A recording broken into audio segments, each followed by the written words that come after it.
Então, o que a gente precisa saber em relação ao Windows? Primeiro, ele é preemptivo aqui. Ele interrompe temporariamente uma tarefa sendo executada com a intenção de retomar a tarefa posteriormente. Às vezes isso aqui a gente quase não nota. Por exemplo, se a gente está digitando um texto no Word escutando uma música, cada tecla que a gente tecla lá, o Word, o Windows, ele vai dar uma parada, ele vai ver qual tecla a gente teclou e vai digitar lá no documento.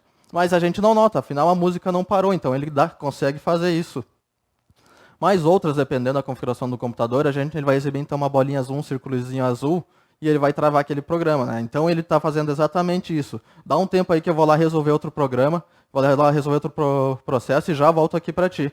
Então ele vai lá, resolve outra coisa fundamental para o computador e volta ao processo que ele estava então. Isso então é preempção. O Windows é um sistema operacional preemptivo. E ele é multiprocessamento, então o sistema operacional pode realizar mais de um processo ao mesmo tempo. Multitarefa, mais de uma tarefa, o Media Player e o Word aberto ao mesmo tempo, como eu acabei de dar esse exemplo aqui. E é muito bom e muito interessante focar, diferenciar que processo não é a mesma coisa que tarefa. E é multiusuário, mais de um usuário. Por exemplo, a gente tem então o administrador do computador e podemos ter numa empresa, por exemplo, as contas lá dos funcionários. Então, temos o administrador e os funcionários. E agora, qual é a diferença então de multiprocessamento e multitarefa? A multitarefa, como eu falei então aqui, temos o Windows e o Word. E o processamento? Vou dar um exemplo então de uma tarefa que é lavar roupa. Lavar roupa é uma tarefa e a gente tem 3 processos. A gente vai lavar, vai secar e passar. Quando a gente tem apenas um processo, como é que a gente vai funcionar? O carinha então ele vai primeiro lavar a roupa. Quando terminou de lavar, ele vai passar para a secagem. E por último, ele vai passar essa roupa. Só depois ele vai passar então para o segundo cesto de lixo. Mas se é segundo cesto de roupa, não de lixo. Mas se a gente tem um multiprocessamento, como é que vai funcionar isso então?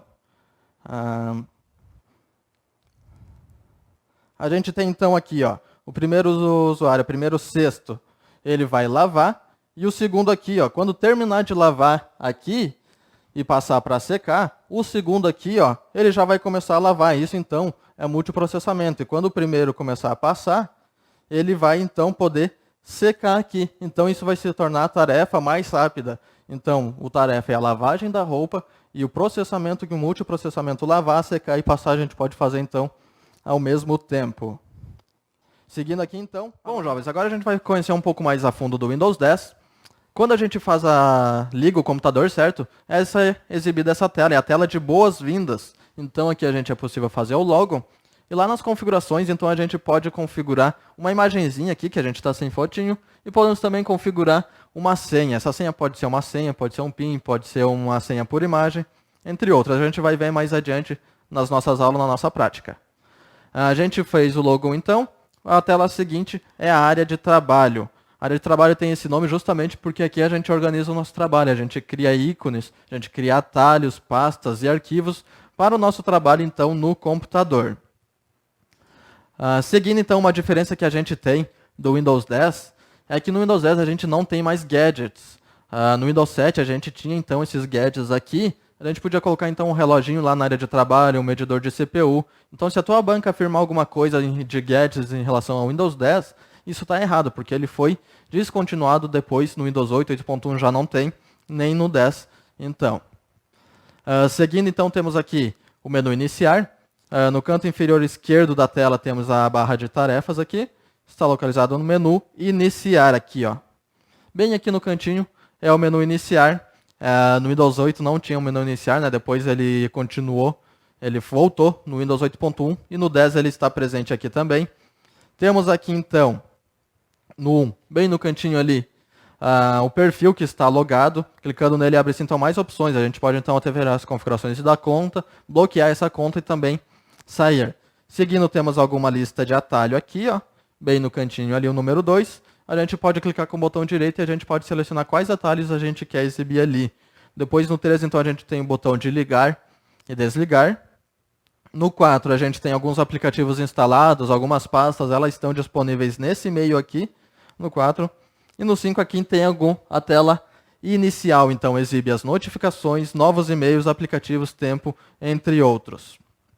Então, em relação à Cortana, que é a assistente digital então da Microsoft aqui do Windows, ela tem o objetivo então de ajudar o usuário a realizar tarefas. Ela é formada então da seguinte forma, aqui ó, temos o início, segundo a gente tem o caderno, a gente pode fazer algumas anotações, dispositivos, as configurações da Cortana aqui e também, por último, quinto aqui embaixo, os comentários. Tem o prompt de comando, que a gente pode então botar, por exemplo, lá o Windows R, ou executar, e a gente digita cmd e abre aqui o prompt de comando. Muita gente diz que o prompt de comando ele é o MS-DOS antigão lá, mas ele não é necessariamente o MS-DOS, ele é baseado no MS-DOS. Então ele tem algumas linhas de comando, alguns códigos para quem é programador, que saiba mexer com isso, pode digitar lá e pode utilizar então o prompt de comandos. Temos também o gerenciador de tarefas, que é uma ferramenta que monitora o desempenho de vários recursos, como por exemplo a memória, o espaço de armazenamento, a CPU, entre outros. Importante para entender o funcionamento da máquina, certo? E também detectar e deixar o sistema operacional, o que pode estar deixando o sistema operacional lento. A tecla de atalho, lá no Windows XP era o Ctrl Shift Delete, no Windows 7 em diante é o Ctrl Shift ESC. Ou então a gente clica lá com o botão direito na barra de tarefas e selecionamos o gerenciador de tarefas. Aqui, ó. A gente clica com o botão direito e vamos aqui, ó, gerenciador de tarefas. Temos então as pastas, elas também são chamadas de diretórios. É um nome mais antigo, um nome mais simples, certo? São os diretórios. E as pastas então são separações ou unidades lógicas usadas para agrupar arquivos, que na verdade, quando a gente salva um arquivo lá no nosso HD, o HD é um formatinho de disco, ele vai, na verdade, gravando meio que separado, e as pastas elas são utilizadas para pegar esses arquivos e agrupar tudo conforme a organização do usuário, conforme a gente vai salvando. Então, quando existe uma pasta dentro de outra, essa chama-se subpasta. Então, subpasta é um termo comum em concursos. Então, temos aqui, por exemplo, a área de trabalho, ela é uma pasta, a pasta de downloads, documentos. Então, são exemplos de pastas, é uma forma de organizar, então, o nosso computador. A janela, então, ela é formada aqui da seguinte forma. Temos ela aqui, então, tem os botãozinhos aqui ao lado. Minimizar, maximizar, fechar. Ela é formada aqui, então, número 1, primeiro aqui, ó, painel de navegação. O número 2 aqui no meio, então, a gente tem as opções de voltar, avançar e a pasta anterior aqui, ó. Voltar, avançar e a pasta anterior. Então, quando a gente clica, ele volta para a pasta anterior a que a gente está localizado, então. E por último aqui, temos as propriedades de pastas, bem aqui em cima, ó. Propriedades de pasta e a opção também para criar uma nova pasta. Ela também é formada assim da seguinte forma, ó, mais o meio da pasta, certo? A gente viu o lado esquerdo, agora a gente vai ver o restante. Temos aqui a barra de endereços, então é onde está localizado o diretório que eu falei anteriormente. Todas as pastas, então, ela tem o seguinte endereço, da mesma forma que um site, quando a gente acessa, elas também têm um endereço que fica aqui na barra de endereços. Temos aqui, então, a barra de pesquisa, que a gente pode fazer uma pesquisa de um arquivo ou de uma outra pasta. E temos aqui alterações no layout. As pastas elas estão formadas também por guias. Temos aqui a guia de início, a guia de compartilhar e a guia de exibir. Temos essa próxima guia de exibir, e então a gente pode selecionar como é que são exibidos os ícones dentro daquela pasta. Temos a opção de ícones grande, extra grande, médio e pequeno. Temos as opções então de lista, que organiza os arquivos com ícones pequenos. Fica assim da seguinte forma, então, nessa opção de lista. Detalhes, ela fornece então detalhes sobre os arquivos, nome, tipo, tamanho, data de modificação. Aqui o exemplo, a gente tem uma lista também, só que ao lado ele vai criando colunas com informações. Então tem aqui a data de modificação, o tipo de arquivo, o tamanho dele e assim por diante. Temos essa opção de blocos, que ela fica assim nesse layout, então, um ao ladinho do outro em blocos. Temos o conteúdo, que ele vai exibir assim uma lista, e do lado o conteúdo do arquivo vai expor algumas informações também. Temos então aqui a primeira questão, aplicada em 2017. Considerando-se as opções do painel de controle do Windows e suas respectivas funções, numerar a segunda coluna de acordo com a primeira e, após, assinalar a alternativa que apresenta a sequência correta. Então temos 1, 2 e 3, sistema, ferramentas administrativas e 3, personalização. Em seguida temos então que marcar o primeiro, exibir informações sobre o computador e alterar configurações de hardware, desempenho e conexões remotas. A segunda opção ali então, definir ferramentas administrativas para o computador, e a terceira, alterar imagens, as cores e sons no computador. Gente, então esse primeiro aqui, exibir informações sobre o computador e alterar configurações de hardware, isso aqui são funções então de sistema, isso aqui é número 1. Em seguida, então, definir ferramentas administrativas para o computador, são essas ferramentas administrativas, já diz próprio com o nome, né? O 2 com a opção ferramentas administrativas, temos aqui então 2, e sobra então para a última opção 3.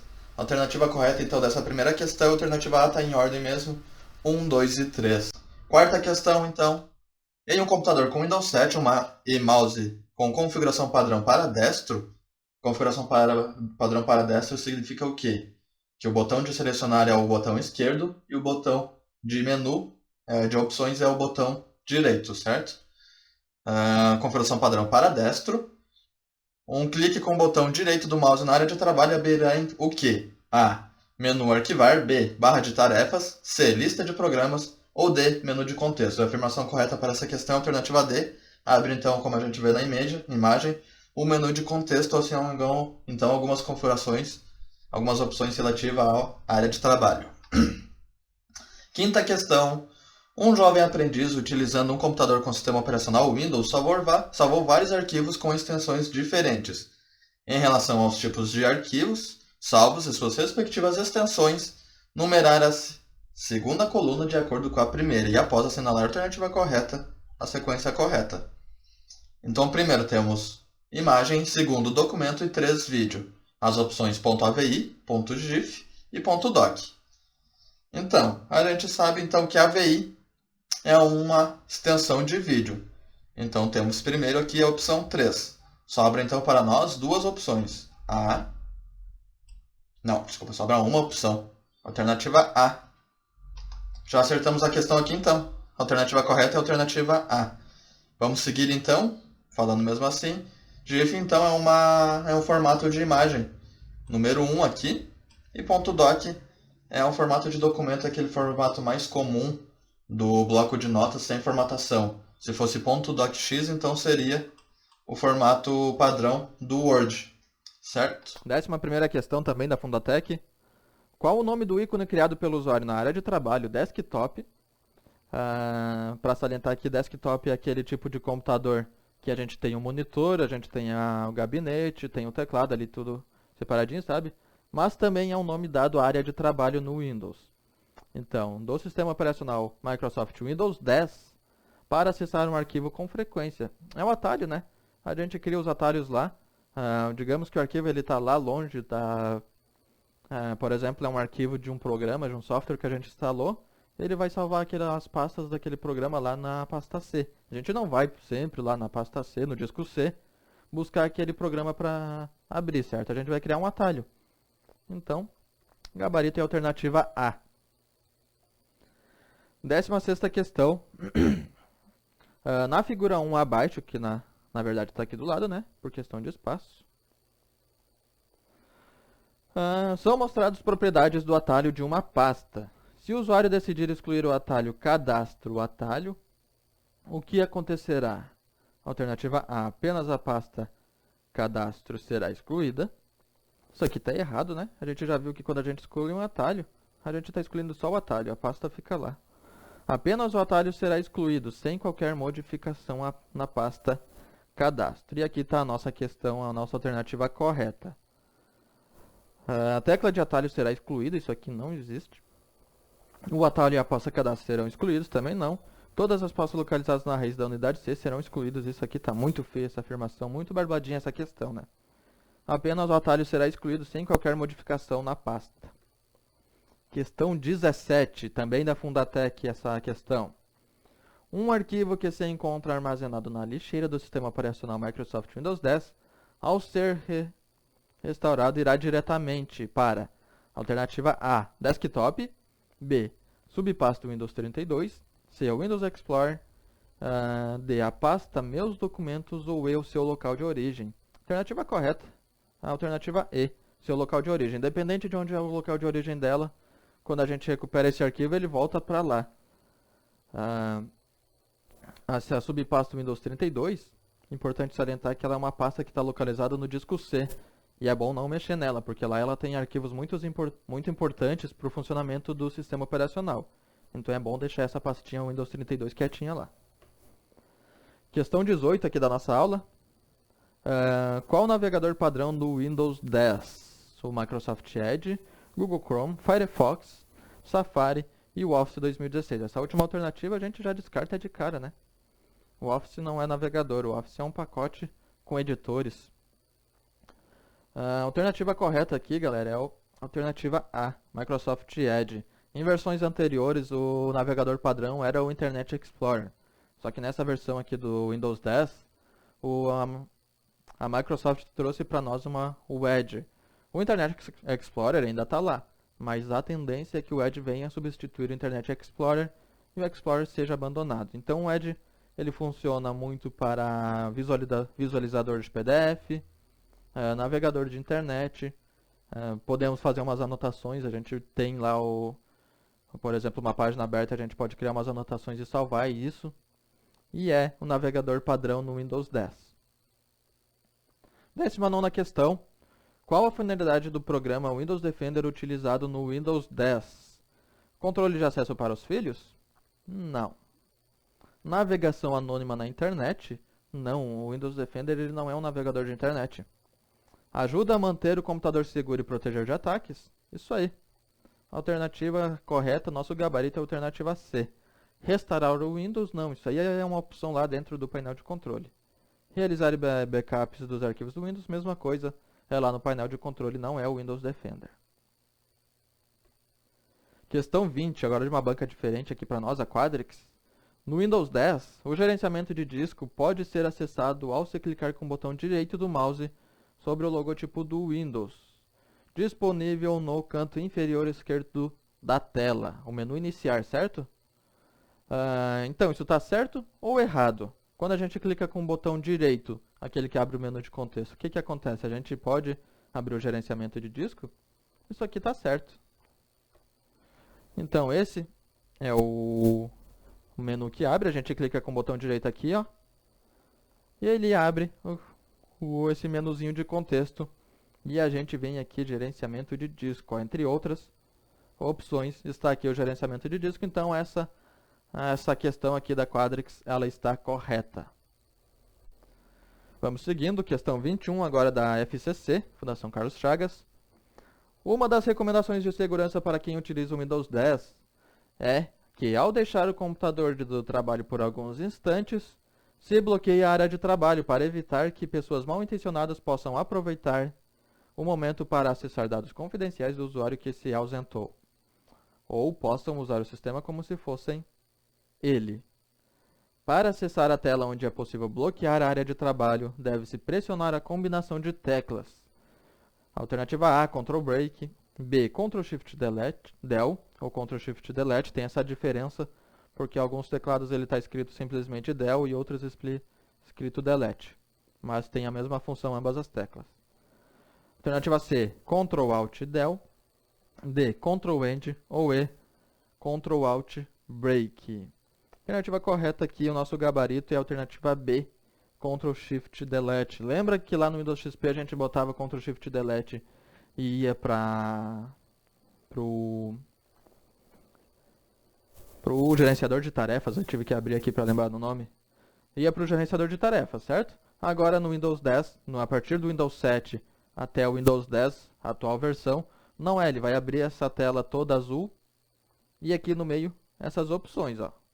Temos então bloquear, que é o que a questão está pedindo, a opção de sair, alterar uma senha e aqui gerenciador de tarefas. Então a gente pode teclar Ctrl Shift Delete e selecionar essa opção de gerenciador de tarefas, ou a gente pode botar direto o atalho de teclado do gerenciador, que é o Ctrl Shift ESC, muda a última teclinha, ao invés do Delete é o ESC. Então o que a questão pediu, o que foi? O usuário se ausentou do computador e tem que bloquear a tela, é recomendado isso. Qual é a tecla de atalho? Ctrl Shift Delete e vem aqui, ó, opção bloquear, vai bloquear a área de trabalho e só quando ele voltar ele vai poder fazer o login novamente.